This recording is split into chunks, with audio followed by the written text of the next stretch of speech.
guys, Torrance Ford here. Just wanted to change topics once again to a wonderful topic of new construction. The infamous new construction walkthrough. A buyer goes under contract, they pick their selections, and then what do? We do a new home orientation, which is known as the walkthrough. So what are some things to either ask the builder before your walkthrough or at least during your walkthrough? Some great things that the agent representing the buyer should ask for would be information on the H.E.R.S rating, the Home Energy Rating System. Make sure you gain clarity on the systems that are on the house and what type of systems you have and what's required to maintain those systems. Make sure that you're asking that question so the buyer can be educated based on how you're leading those questions. Warranties.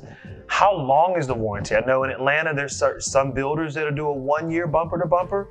There are other builders that will do a 3-year or a 5-year for, should I say, structural, 5 to 10 year for the structural side.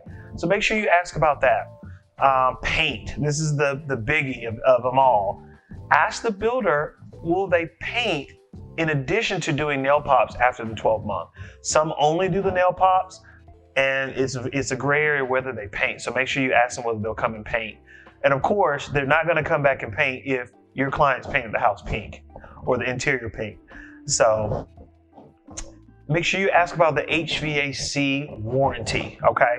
A lot of them will give you a 5-year warranty. So even after the 1-year builder bumper to bumper warranty is over with, something could happen. I know being in my brand new house, my wife and I bought 7 years ago, within 13 months, we had some issues with our system, and sure enough, the extended warranty took care of it. So make sure you ask and remind your client to register it, because a lot of times they're just busy and moving and working from home, and they're forgetting to do the things that really count. Find out on the HOA side, which stands for Homeowners Association, find out if the builder still controls the HOA or not, or if it's currently turned over to the Homeowners Association or the homeowners of the community. That's important because you want to get an idea of whether the finances of the community, the budget of the community is really the budget, or if the builder is subsidizing things such as the landscaping, the irrigation, if irrigation's in the common areas and things of that nature, because unfortunately sometimes builders will have super low HOA fees to get customers in the door due to a debt to income ratio.